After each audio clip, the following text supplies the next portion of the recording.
네, 여러분 안녕하세요. 조명근입니다. 오늘은 교직 실무 학부모 상담에 대해서 알아보는 시간을 가지도록 하겠습니다. 교사가 돼서 사실 굉장히 중요한 부분 중에 하나가 학부모를 만나는 일인데요.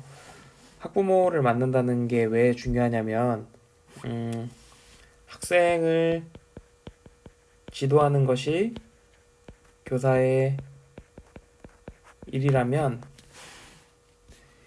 이 교사의 일을 잘할 수 있도록 돕는 것. 교사는 이제 학교에서 이 일을 담당하는데 이거를 마찬가지로 집에서는 부모가 담당을 하게 되는 거죠. 그리고 교사 같은 경우는 이제 여러 사람이 있겠죠. 그러니까 교사는 여러 학생들을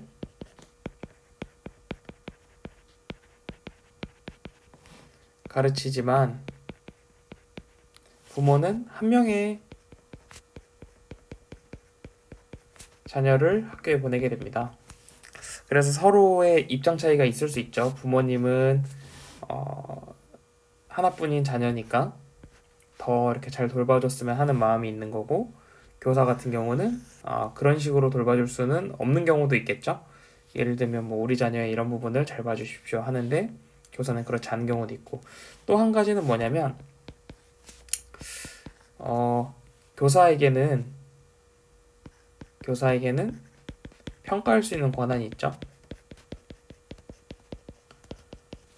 그래서 혹시나 이 부모님께서 그러니까 학부모가 이제 교사를 대할 때 잘못 대하면은 혹시 불이익이 돌아오지 않을까 하는 부분들을 고민하게 됩니다. 반면에 뭐 교사는 부모로부터 평가를 받지 않는다는 점은 좋은 점이지만, 그렇다고 해서 서로를 만약에 교사가 부모를 무시하거나 혹은 부모가 교사를 무시하는 일이 발생하게 되면은 결국에는 피해를 보는 것은 학생이 되겠죠. 제가 그 어린 시절에 한 2012년도에 어떤 선생님을 만난 적이 있습니다. 정병호라는 선생님을 만난 적이 있는데요. 좋은 교사 운동이라는 그런 그 교사 시민 단체를 운영하는 분이셨습니다. 근데 이제 이분 같은 경우에 기독교 교사 운동을 하시는 분이었는데, 이분이 이제 서울대 출신이고 굉장히 이제 엘리트셨어요. 그리고 그 당시가 이제 80년대 학번이시기 때문에 요 시기는 어떤 시기냐면은 요즘 정치권에 있는 많은 분들이 이 학생 운동을 통해서 정치권에 입문하신 분들이 많잖아요. 근데 이 당시에 80년대에는 학생 운동 하는 것이 일종의 어떤 엘리트 의식이라고 볼 수도 있겠죠. 그래서 이 사회를 선도하는 역할을 하기도 했었고, 또 여러 가지로 사회의 문제점을 밝히고 또 그것들을 해결하는 역할로서 사회에 기여를 했다고 볼 수 있습니다. 근데 이제 이 선생님도 이 80년대에 학생 운동을 했었는데, 학생 운동을 하다 보니까 이제 어려운 점들이 막 발생을 하는 거죠. 그래서 뭔가 나는 좀 되게 더 거창한 일을 하고 싶다, 더 대단한 일, 이 사회에서 뭔가 가장 고통받는 사람들을 위해 싸우고 싶다, 이런 생각을 강하게 하셨다고 해요. 근데 어쩌다 보니까 결국 이분이 교사가 되신 거예요. 그래서 이분이 이제 그 괴리감 때문에 많이 고민을 하셨대요. 내가 이 세상에 가장 낮은 곳에서 약한 사람들을 위해서 싸우기로 다짐을 했는데, 정작 제일 약한 사람들을 위해서 싸우기보다는 그냥 편안한 교사가 돼서 그냥 평범하게 먹고 살고 있구나, 이런 자괴감이 들었는데, 어느 순간 이제 1년 정도 교직에 있다가 1년 정도 교직에 있으시면서 학생들을 만나고 학생들이랑 이야기를 하고 이러면서 이분이 깨달으신 게 뭐였냐면은, 이 세상에서 가장 약한 존재들, 이 세상에서 가장 연약하고 또 가장 보호받지 못하는 사람들이 누구일까를 오랫동안 찾아 고민했었는데, 막상 자기가 있다 보니까 그게 다른 사람들이 아니라 바로 학생들이었다는 거죠. 그래서 이곳으로 나를 보내신 거구나, 이 약한 학생들을 보살피고 돌보라는 어떤 시대적인 책무를 나에게 맡기신 거구나, 이렇게 생각을 하면서 그 평생 동안 교직에 투신을 하시게 됩니다. 이분 같은 경우는 이제 도덕교사로 활동하시면서 여러 학생들을 만나서 같이 이제 고민을 상담하기도 하고 학생들을 잘 상담해서 좋은 길로 가게끔 인도해 주시기도 하고 그런 데서 이제 굉장히 많은 보람을 느끼고 본인의 인생의 어떤 그 보람을 느끼셨다고 이제 이야기를 하고 있습니다. 이제 그런 이야기들을 하고 있었잖아요. 부모와 학생과 교사. 보통 이제 이런 관계를 보면은 이 학생에게서 발생하는 문제를 교사는 학생을 통해서도 고쳐야 하지만 정말 더 근원적인 문제가 그 부모에게 있는 경우도 있거든요. 예를 들면은 부모가 바빠서 교육에 대해서 상대적으로 무관심할 수도 있고요. 그런 경우에 이제 이런 식으로 좀 조언을 해줄 수가 있겠죠. 상담을 통해서 이 교육에 대한 어떤 관심, 꼭 필요한 정보들을 전달할 수 있는 역할들을 할 수도 있고요. 뭐 예를 들면은 그런 분들이 있겠죠. 그 이제 저희 어머니가 이제 일을 하셔가지고 어, 학교에 많이 못 오시고 그러셨었는데 그러다 보니까 이런 그 진로나 취업이 아니라 그 진학 등에 관련돼서 정보가 다른 분들에 비해서 좀 느린 편이셨죠. 근데 그런 부분들을 이제 그러니까 선생님들이 많이 이제 챙겨주셔가지고 대학에 잘 진학을 할 수가 있었던 그런 케이스를 들 수가 있겠죠.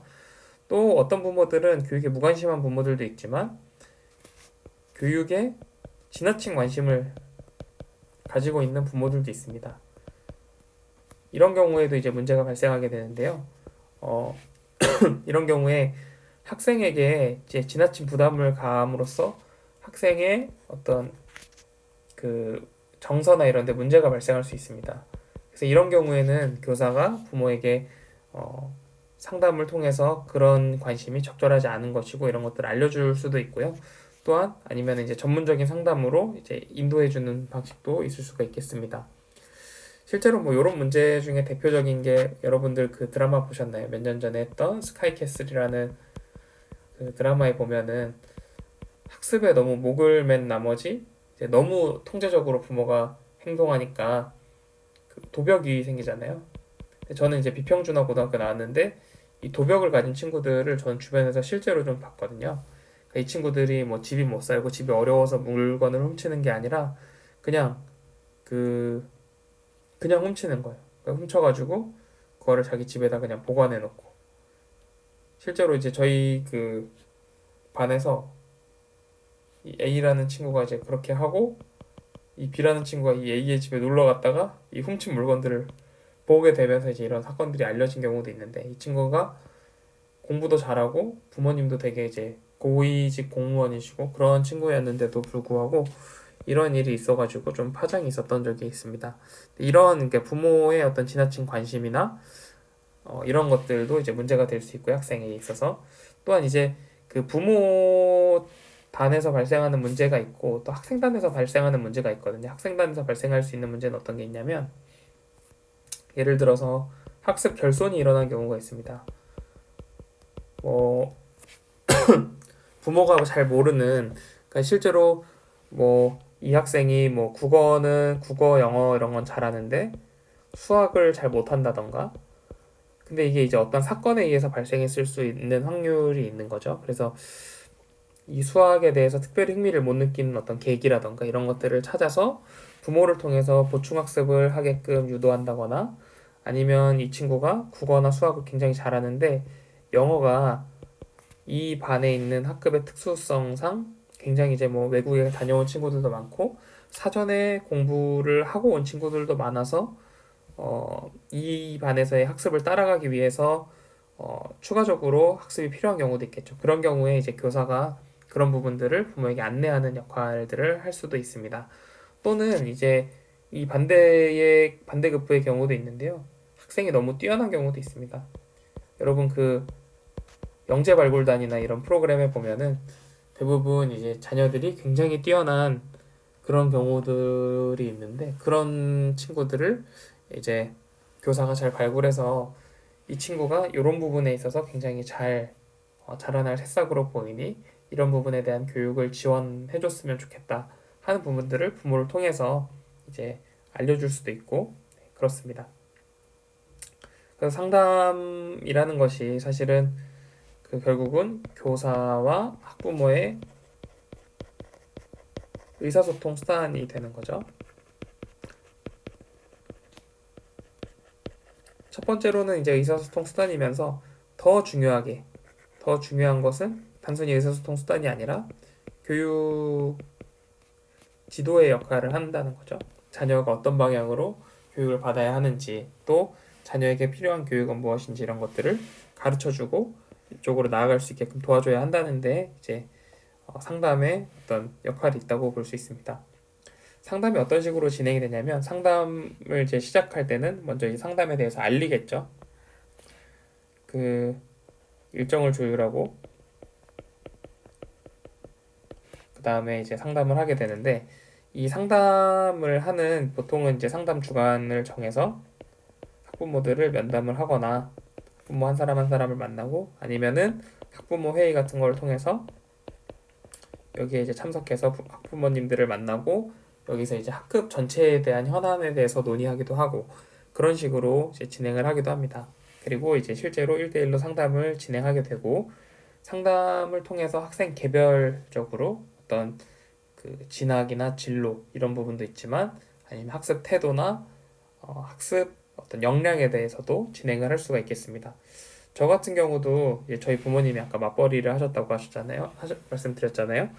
저희 어머니가 이제 일을 하시니까 학교에 잘 못 와 보셨어요. 근데 중학교 1학년 때부터 중학교 3학년 때까지 항상 학교에 한 1년에 한 번, 두 번 정도 오셨는데 학교에 오셔서 이제 담임 선생님을 만나잖아요.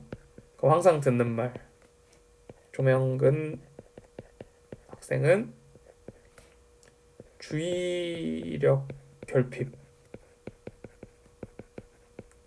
ADHD가 의심된다. 정서 불안. 이런 얘기들을 제가 3년 내내 들었습니다. 근데 이제 들을 당시에는 저는 이제 이런 말들을 학교에서 너무 많이 들었기 때문에 그냥 뭐 의례 듣는 말이라고 생각했어요. 그리고 남자애들이 원래 뭐 막 떠들고 많이 장난치고 그러니까 그런 거라고 생각을 했는데 실제로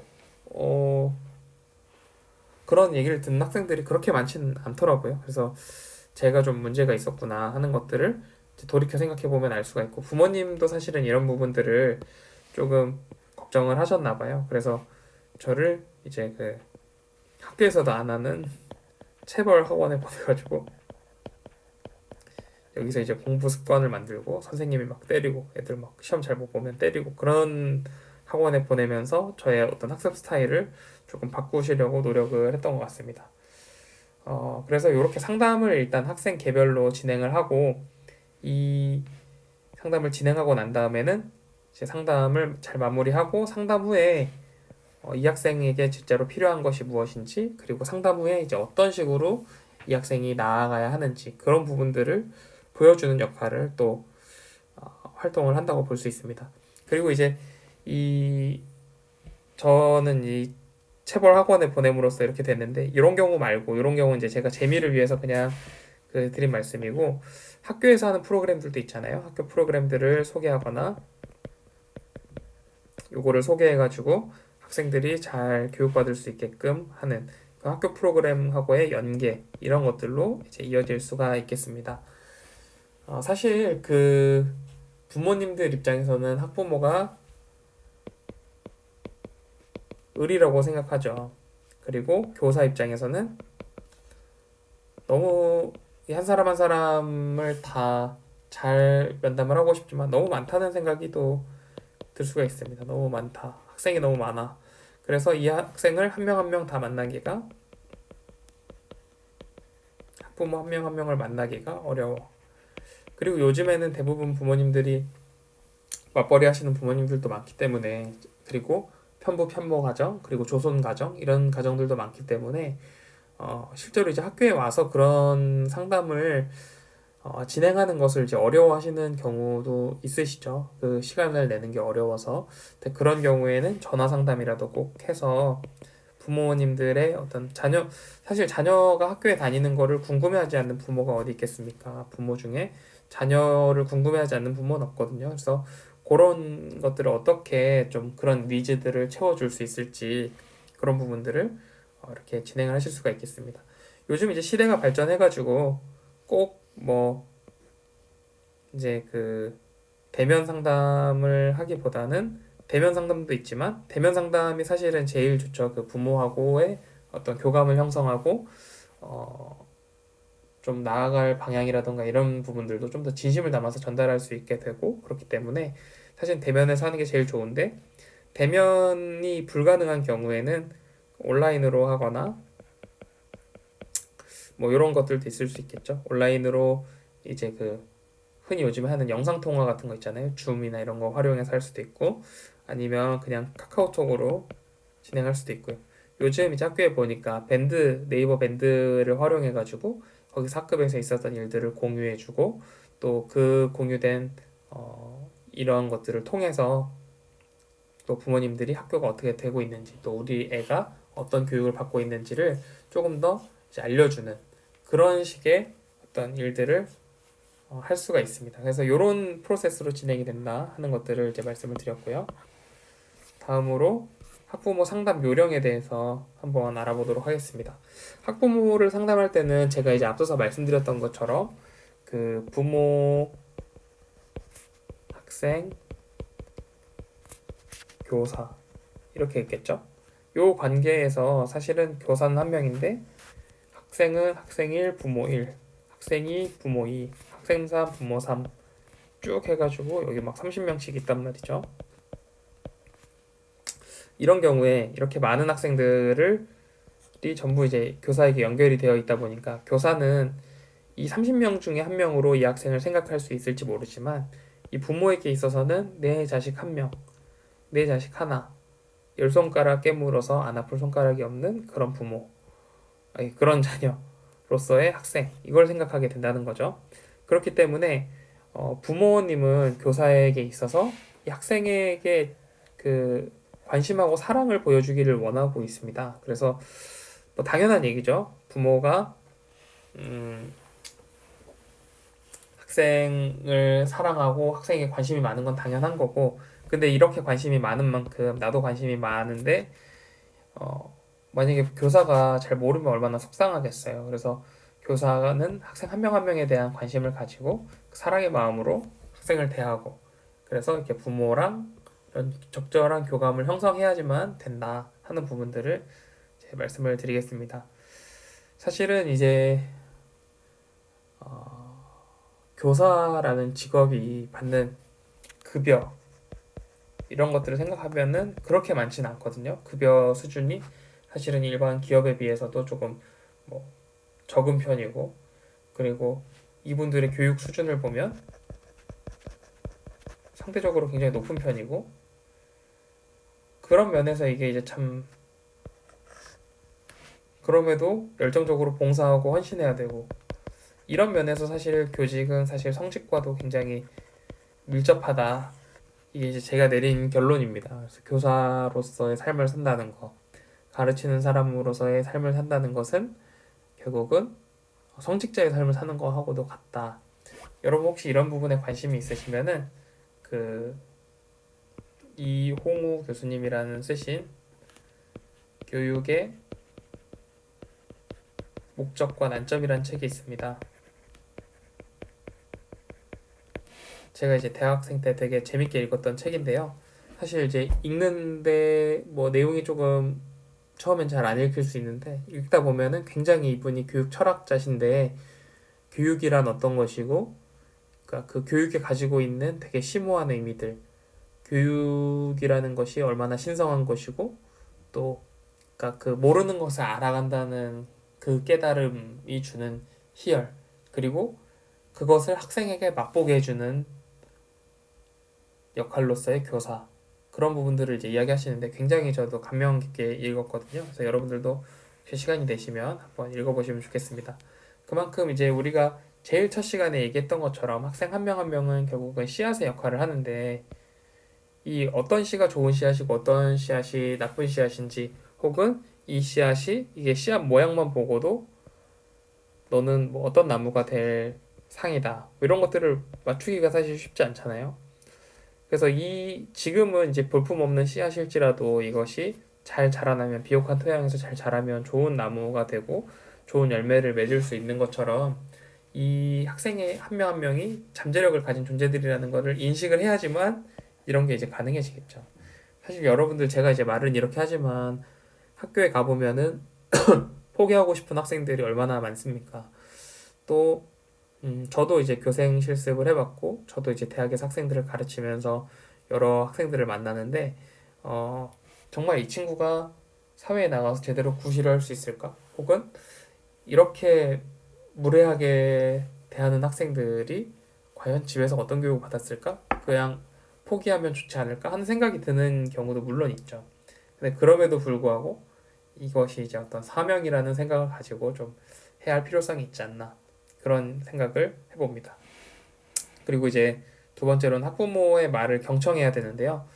어, 제가 아는 굉장히 유명한 세일즈맨이 있으세요. 나이는 이제 50대 중반이시고 후반인가? 50대 후반 중후반이시고 이분이 이제 물건을 팔면은 대부분 여러분 되게 이제 그 어떻게 생각하나요? 이제 세일즈맨, 유명한 세일즈맨이라면 우리가 어떻게 생각을 하냐면 되게 언변이 화려한 사람을 되게 좋은 셀러리맨이라고 생각을 하실 것 같은데 실제로 이분을 만나보고서 느낀 게 대부분의 생각과는 달리 좋은 세일즈맨, 물건을 잘 파는 세일즈맨은 어떤 사람이냐면 상대방의 말을 잘 듣는 사람이래요. 그래서 그러니까 이분은 이제 보험업을 하시는데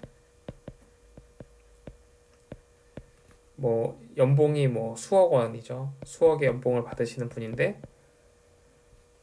이 분이 이제 얘기하시는 게 이분은 이제 보험을 팔아야 되니까 보험이 이제 싼 보험이고 비싼 보험이 있는데 이분은 이제 주로 비싼 보험을 파는 거죠. 이 비싼 보험을 파는 사람들은 비싼 보험을 사는 사람들은 어떤 사람들이겠습니까? 이제 부자들이겠죠. 부자들을 만나면 대화를 할 때 어떤 식으로 대화를 하는지를 여쭤봤어요. 그랬더니 이렇게 말씀해 주시더라고요. 이 사람들이랑 대화할 때는 어려운 게 없다. 잘 듣고 있으면 된다.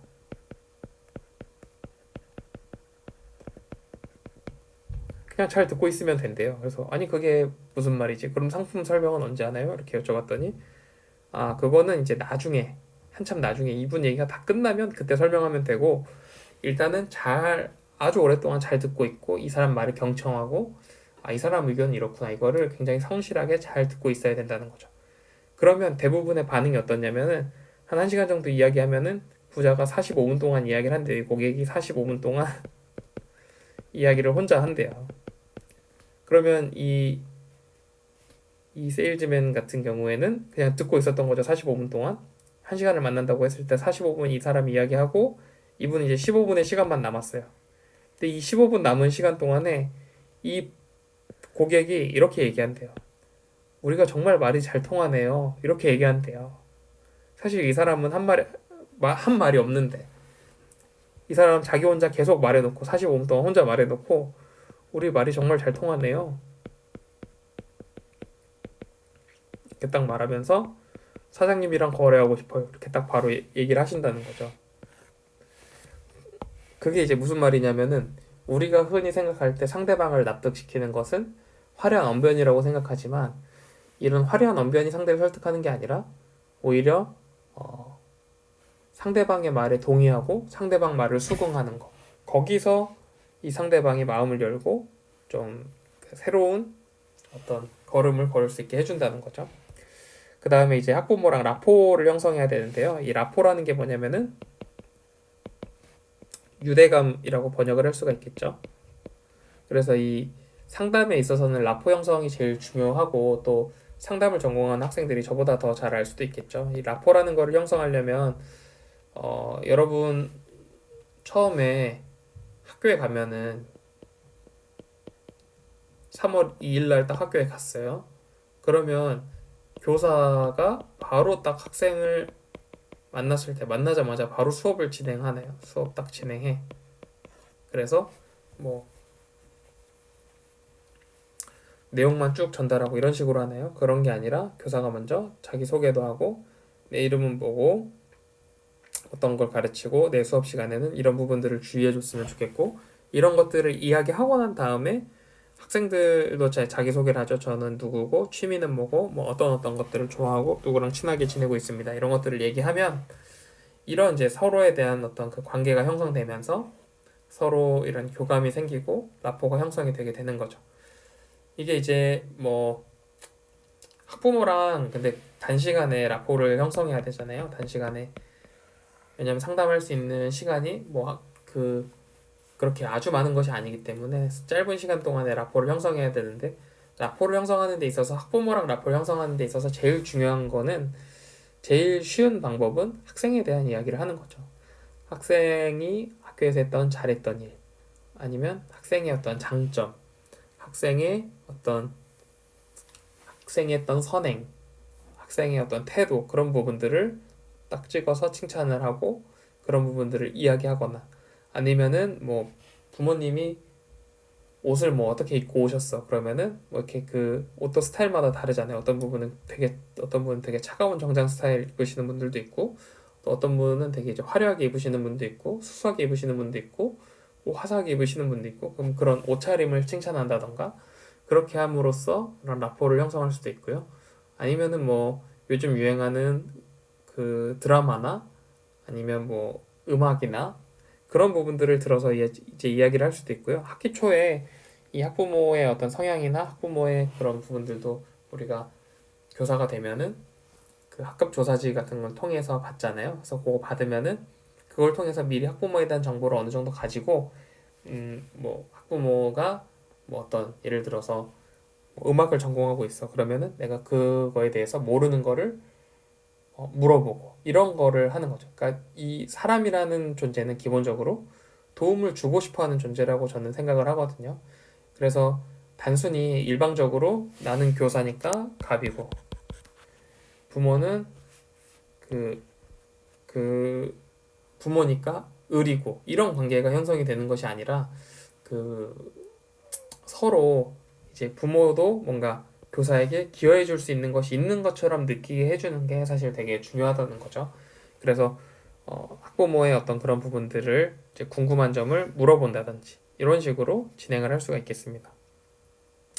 그리고 이제 학부모가 자녀에 대해서 이야기하는 거에 적극적으로 관심을 표현하고 학부모가 학생에 대해서 이야기하는 것들을 충분히 경청을 한 뒤에 그 다음에 이제 상담을 진행할 수가 있겠죠.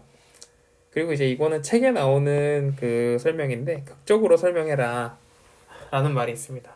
사실 이 말을 듣고 좀 약간 의아하긴 했는데 그 극적으로 설명하라는 게 어떤 뜻이냐면은 예를 들어서 학교에서 어떤 사업을 해요. 좀 지우고 해보겠습니다. 예를 들어서 이제 학교에서 어떤 사업을 하는데 그 사업을 교육청에서 이제 따온 사업이라고 해봅시다. 교육청에서 좋은 사업을 딱 따와가지고 요 사업을 이제 학교에서 진행을 하게 됐어요. 그래서 이게 지원도 많이 받고 되게 좋은 프로그램이라는 거를 이제 교사들은 알아. 그런데 이게 이제 많이 홍보가 안 돼서 학부모들은 잘 몰라.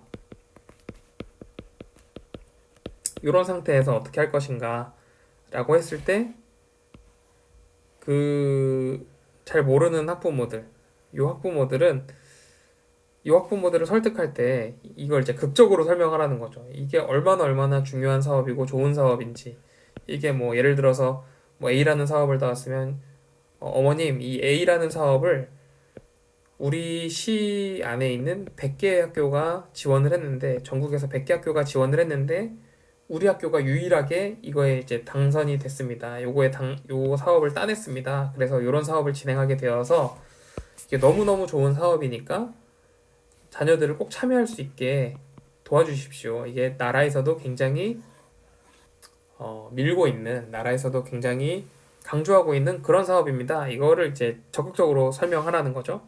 그래서 이게 굉장히 어렵게 한 것처럼 이 사업이 이제 거짓말을 하라는 게 아니라 좀 더 말을 할 때 임팩트 있게 하기 위해서 이런 여러 어려운 상황들이 있었음을 설명하고 그런 상황들을 어떻게 타개하고 이 사업을 달성할 수 있었는지를 이제 부모에게 극적으로 설명하라는 거죠.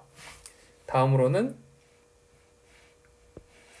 자발적 참여를 요청해야 합니다. 그래서 예를 들어서 학부모가 예라고 대답하게 만드는 그런 게 중요한데요. 학부모들로 하여금 뭐 어떤 자녀를 어떤 이 위에 말했던 것처럼 프로그램을 참여하게 한다던가 그런 부분에 있어서 자녀들이 잘 참여할 수 있게끔 자발적으로 참여할 수 있게끔 여기 이렇게 요런 프로그램들이 잘 마련이 돼 있었으니까 요런 프로그램이 아주 잘 마련이 돼 있습니다. 되게 이제 잘 준비가 된 프로그램입니다. 이렇게 설명을 하고 이 부모에게 참여하게끔 유도하는 거죠.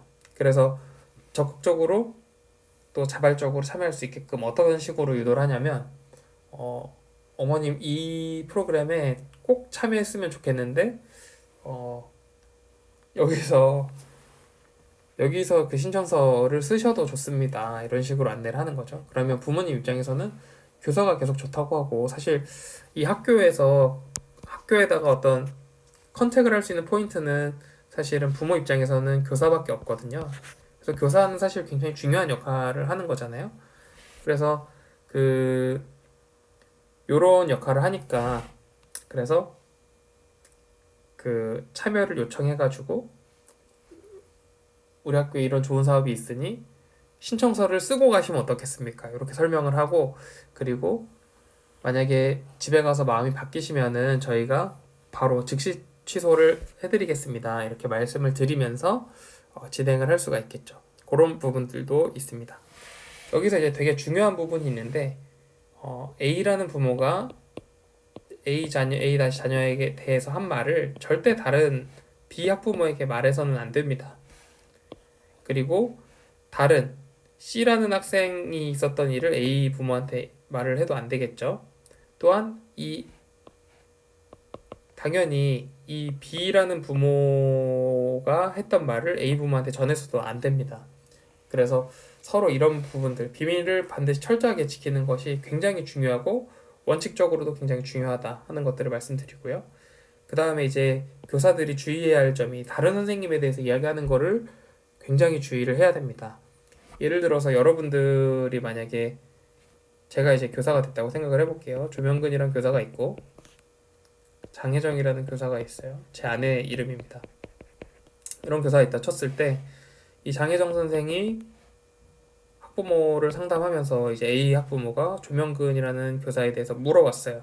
그러면 이 객관적인 정보만을 전달하고 이 선생님이 좋은 분입니다. 이 선생님의 장점은 이런 부분들이 있습니다. 이런 것들을 설명하는 건 괜찮지만 이분이 다 좋은데 뭐 막 좀 정신이 없어요. 막 이렇게 얘기를 하면은 이 학부모가 학교에 대한 신뢰도가 떨어질 수 있다는 거죠. 학교에 대해서 실망하게 되고 학교에 대해서 좀 안 좋은 마음을 갖게 되고 또 자녀 교육에 있어서 회의적으로 변하게 되고 그러면 사실 이 조명근 교사가 수업하는 A-라는 학생을 대할 때에 문제가 생긴다는 거죠. 이 학생이 거기에 영향을 받아서 조명근이란 교사는 이런 교사니까 말을 듣지 말아야 되겠다. 이렇게 하면 이제 문제가 생기고 사실은 이게 이제 교직 안에서도 이런 식으로 문제가 생길 수 있겠죠. 둘 사이에 문제가 발생할 수도 있게 되기 때문에 다른 교사에 대해서 말을 하는 거는 굉장히 조심을 해야 한다라는 부분들을 말씀을 드릴 수가 있겠습니다. 자, 이제 화가 난 부모들도 있죠. 화가 난 부모를 어떻게 대처하느냐. 사실 이제 화가 난 사람을 대처하는 게 되게 쉽지 않은데요. 이제 어떤 사례가 있었냐면은 2006년도에 있었던 일입니다. 2006년도에 이제 이런 일이 있었는데 초등학교에서 어떤 여자 교사가 학부모에게 무릎을 꿇고 사과를 해서 논란이 된 적이 있습니다. 이제 어떤 일이 있었냐면은 요 교사가 요 A 교사라고 해볼게요. 이 A 교사가 학생들 급식 지도를 하고 있었어요. 근데 이제 밥을 안 먹고 막 장난을 치고 이런 학생들도 있었을 거 아니에요. 그러니까 꼭 30분 안에 밥을 다 먹어라 이렇게 안내를 하고 밥을 안 먹는 학생들을 혼냈어요. 그렇게 계속 장난치면서 하면 안 돼. 밥을 30분 안에 꼭 먹어야지 이렇게 하면서 밥을 이제 이렇게 훈육을 한 거죠. 그랬는데 이 학생 중에 한 명이 체했어. 그랬더니 학부모들이 민원을 넣은 거예요. 항의를 한 거죠. 이게 이제 비교육적이다. 밥을 그렇게 빨리 먹게 해가지고 애가 체할 때까지 그렇게 하는 게 어딨냐. 막 공격적으로 민원을 넣고 하니까 이 선생님도 20대 중반의 여교사였는데 그 이제 어리죠. 되게 나이가 어리니까 적절히 처신을 못한 거죠. 그래서 이렇게 막 민원이 들어오고 막 거칠게 교사들이 항의를 하니까 이렇게 딱 무릎을 꿇은 겁니다. 제가 잘못했습니다 하고서 이제 무릎을 꿇었는데 이게 이제 왜 문제가 됐냐면은 다른 학부모들 또는 다른 교사들이 볼 때 이건 명백한 교권 침해다. 초등학교 저학년들을 가르칠 때는 사실 이런 부분들도 있는데 생활 지도를 하고 그런 생활 습관을 훈육하는 측면도 있는데 그런 부분들을 무시하고 그냥 이렇게 진행을 하려고 하는 거는 사실은 이제 잘못된 거다라고 하면서 이제 이런 문제가 발생하게 되죠. 그래서 이 화가 난 부모들을 대처할 때는 이 화가 난 부모를 논리적으로 설득시키려고 하면 안 되고요.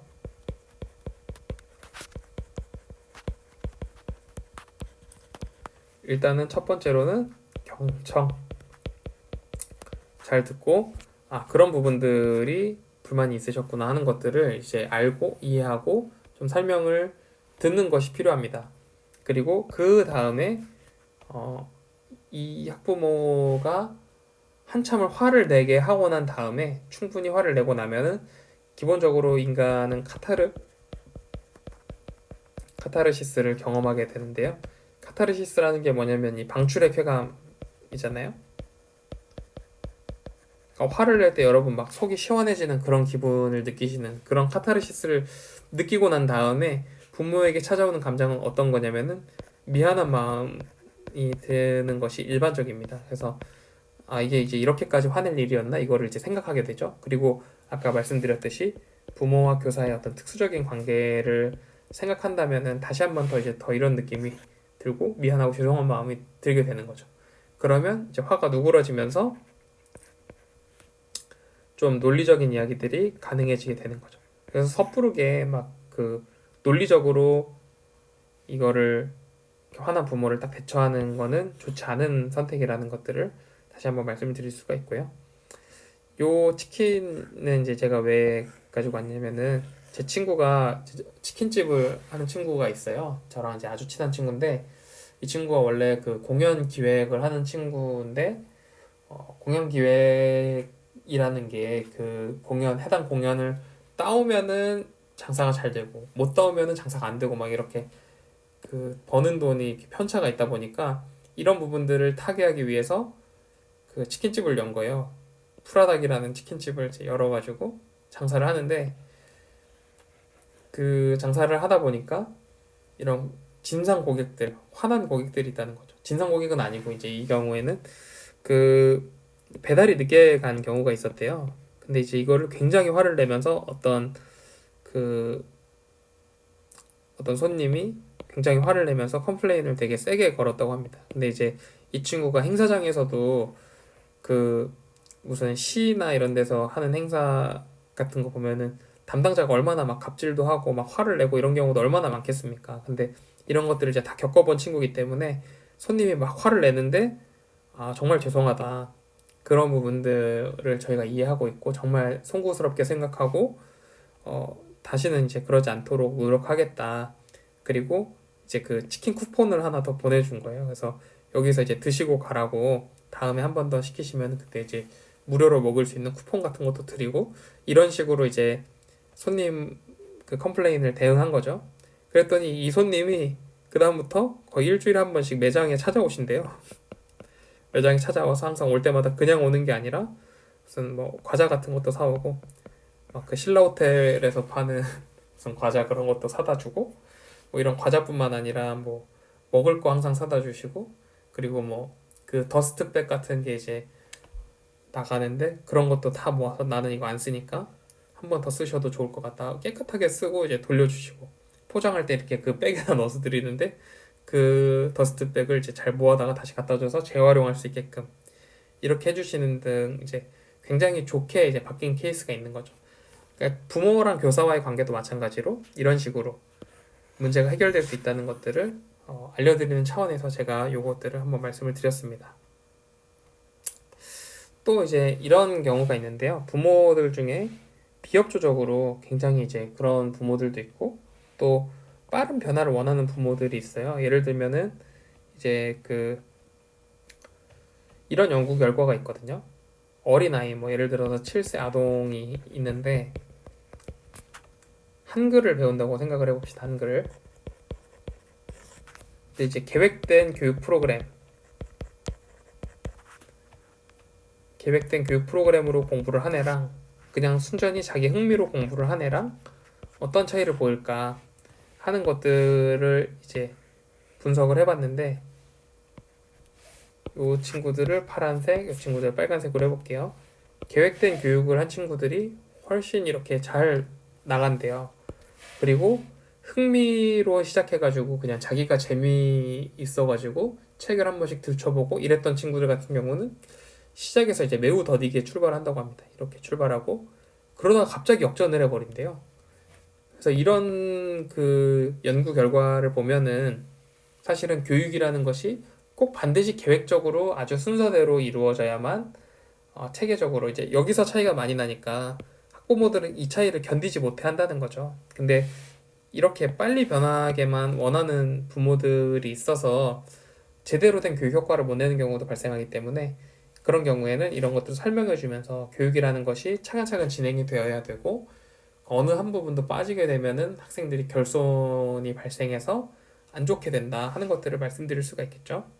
그리고 막 내 자식만 자식이야 이렇게 하는 부모들도 있어요. 그래서 제 친구 같은 경우도 이 A라는 친구 같은 경우는 저기 과학고를 준비하는 친구였는데요. 되게 이제 뚱뚱하고 공부는 잘하는데 운동을 잘 못하는 친구였는데 체육 실기를 잘 못 본 거예요.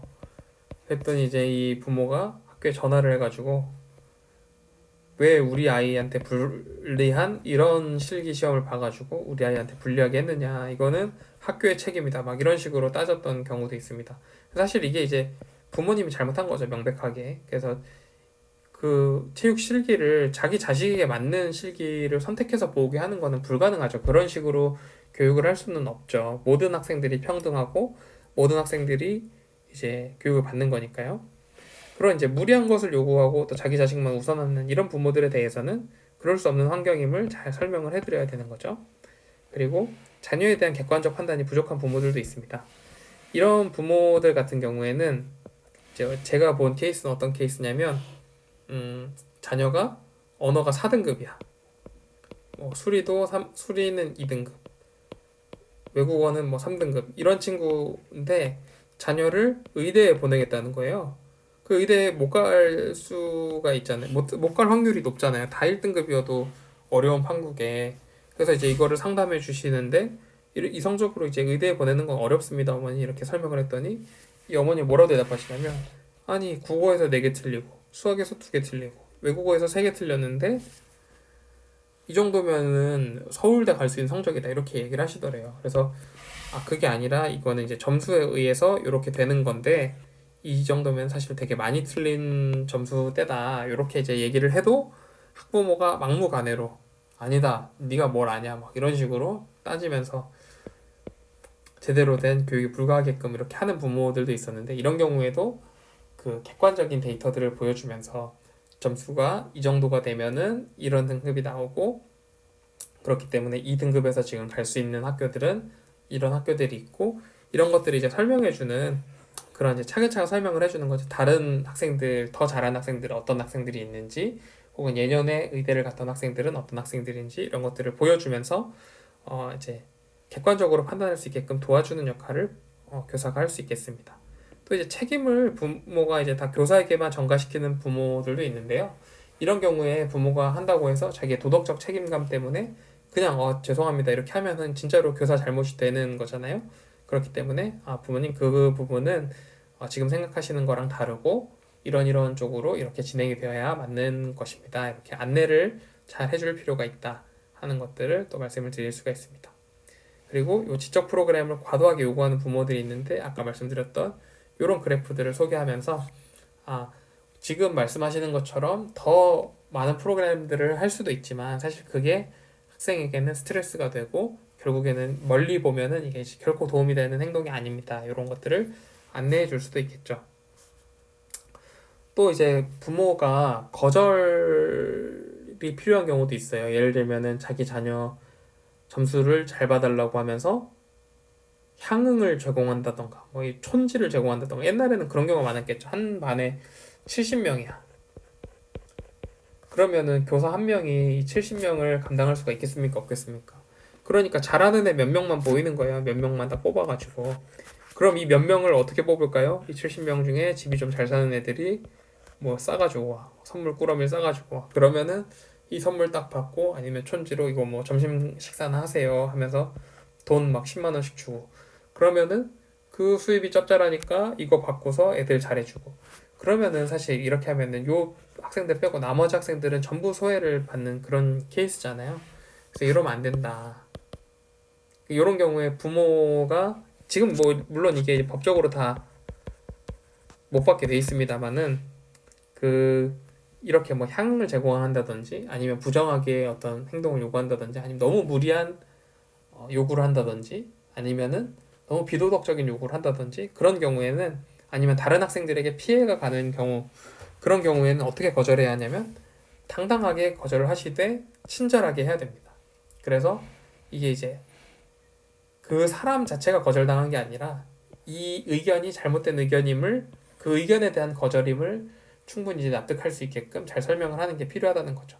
그래서 침착하게 아닙니다 이렇게 딱 말을 하고 이제 하는 거를 해야 됩니다. 근데 이제 교사들도 한 가지 더 생각을 해야 되는 게 뭐냐면은 이 갑자기 이름이 생각이 안 나네. 도시는 무엇으로 사는가 라는 책이 있어요. 그 책 1장에 보면은 교도소와 학교를 비교하는 그 글이 나오는데요. 사실 이게 이제 교육 쪽에서도 많이 이야기가 된 내용입니다. 근데 이제 이거 살펴보면 어떠냐면은 둘 다 굉장히 통제를 위한 공간이라는 거죠. 그래서 이렇게 1층에 교무실이 있고 여기 이제 교도소잖아요. 1층에 수감실이 있어요. 여기 이제 간수가 사는 교도관들이 사는 기억이 있고 학교도 보면은 이 교무실이 1층에 있잖아요. 그래서 학생들이 이렇게 빠져나갈 때 교무실을 거쳐서 건너가야 되는 그런 케이스. 그리고 학교 밖에 이렇게 담장이 있죠. 우리 담장을 넘어가면 어떻게 되나요? 선생님한테 잡히면 혼나죠. 교도소도 마찬가지로 이렇게 담장이 있고 넘어가면은 벌을 받고 이제 그런 식으로 교도소랑 학교랑 되게 이제 비슷한 형태로 구성이 되어 있다 이런 이야기들을 하는데 학교 같은 경우에는 뭐냐면은 근데 이제 그 학생들이 이런 교도소 같은 공간에서 교육을 받다 보니까 굉장히 이제 창의력이나 이런 것들이 떨어질 가능성이 높다. 이제 이 건축가는 그런 식으로 이야기를 하거든요. 근데 그런 이 부분들을 이제 해결하기 위해서 여러 가지 프로젝트를 해봤다고 해요. 그래서 이제 예쁜 학교, 버섯 모양의 학교를 만들어 가지고 마치 그 슈퍼마리오가 아니라 그 스머프 마을처럼 이렇게 도시 그 학교를 구성을 해가지고 여기선 1학년, 여기선 2학년, 뭐 여기선 3학년 뭐 이렇게 해가지고 막 스머프들이 마을을 이동해서 다니는 것처럼 그런 식으로 학교를 구상을 해보기도 했는데 교육청에다가 이 제안서를 넣었다가 바로 이제 거절당했다고 합니다. 그래서 왜 거절당했느냐 물어보니까 이 A라는 학교만 이런 식으로 잘 해주면은 결국 바로 옆에 있는 B 학교에서 컴플레인이 들어와서 안 된다. 그래서 낮은 품질을 대량으로 제공해가지고 평등해졌다고 믿게 만든다라는 것이 이제 이 건축가의 설명이었는데 이 부분들을 보면서 어쩌면 교사들도 낮은 품질의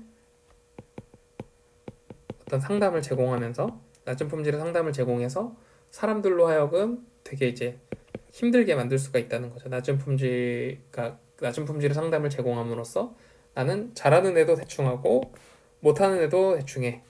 이렇게 할 수가 있다는 거죠. 형평성을 위해서 난 그렇게 했어. 라는 유혹에 빠지지 않게끔 한 사람 한 사람에게 높은 품질의 상담을 잘 제공해 줄 수 있는 그런 어떤 상담이 되고, 그리고 각 사람마다 필요한 상담이 다르잖아요. 공부가 어려운 친구도 있고, 뭐 재정적으로 어려운 친구도 있고, 또 아니면 관계가 어려운 친구도 있고, 이렇게 다양하기 때문에 요 문제에 맞는 각각의 해결점들, 각각의 어떤 상담 포인트들을 잘 잡아서 비록 시간이 아주 많지 않더라도 그런 핵심이 되는 컨텐츠들을 뽑아서 상담을 해주는 게 중요하다라는 부분들을 말씀을 드릴 수가 있겠습니다. 그래서 이런 부분들을 우리가 잘 대처해야 한다. 그것도 말씀드렸고, 그리고 이제 상담하다 보면은 모르는 문제들을 물어보는 경우가 있어요. 뭐 예를 들면은 뭐 표준 점수가 어떻게 계산되는 거예요? 막 이렇게 물어보는 경우에 대략적인 설명은 가능한데 잘 모르겠는 경우에는 그냥 이제 모른다 이렇게 말씀을 드리고 더 찾아보고 알려드리든지 아니면 관련 전문가를 소개해주는 형태로, 그리고 뭐 그런 식으로 해야 되고요. 장애 학부모를 상담할 때는 또 장애인에 대한 편견 같은 것들, 사실 장애인이라는 말 자체가 편견이 들어있는 말이라고 하죠. 그래서 이런 그 표현들을 하나하나를 조심하고, 또 이거를 마치 그 무슨 동정하듯이 그런 식으로 대하면 안 되고, 이 사람도 하나의 인격체고 또 굉장히 이 사람도 소중한 사람이라는 것들을 인식을 하고, 이 사람도 이 우리가 흔히 이제 뇌성마비 장애인들이나 이런 경우에 뭐 인지 능력이 떨어진다 생각하는데 실제로 그렇지 않고, 인지 능력은 정상인데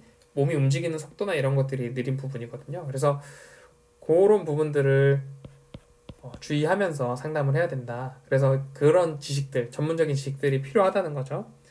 그리고 장애아에 대한 거부감을 나타내는 학부모들도 있을 수 있어요. 왜 우리 반에 저 학생이 들어왔느냐 이런 것들을 말하는 부모도 있는데, 사실 그런 부모들의 마음도 이해를 해주면서 그렇지만 이 장애인에 대한 편견 같은 것들이 있으신 것 같다.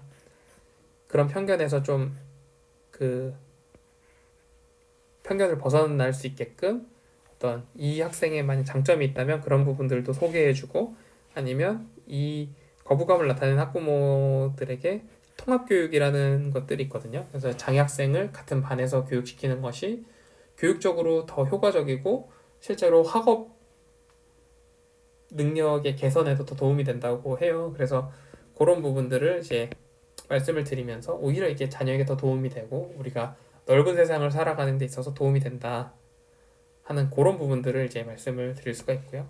우는 학부모를 만났어. 갑자기 만났는데 막 우셔. 그러면은 너무 막 이렇게 막 위로하려고 하고 막 그렇게 하지 말고, 그냥 충분히 우시게끔 이렇게 기다려드리고, 또 혹시 도움을 드릴 수 있는 부분이 있으면은 도와드리고, 이렇게 하는 게 필요하고요. 또 어떤 부모들 같은 경우는 막 어리다고, 교사가 어리다고 해서 굉장히 이제 마치 자기 아랫사람 대하듯이 그런 부모들도 있거든요.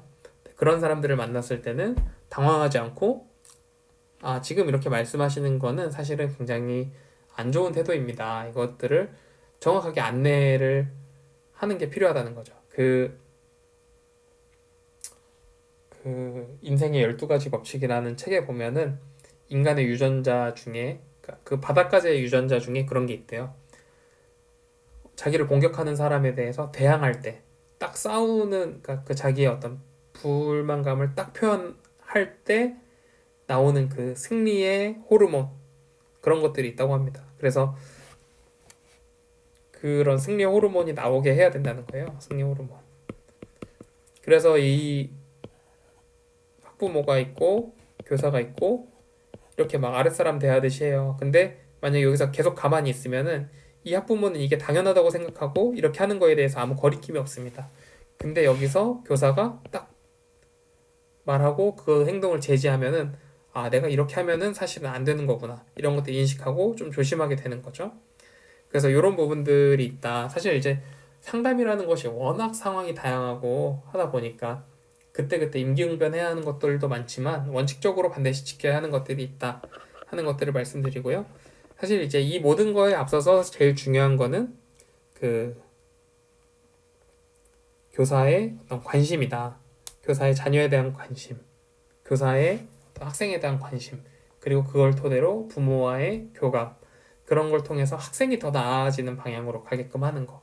그게 사실 제일 중요한 거잖아요. 그래서 그런 부분들을 우리가 도와줘야 한다라는 부분들을 말씀드리면서 오늘 수업을 마치도록 하겠습니다. 여러분 긴 시간 강의 들어주셔서 감사합니다.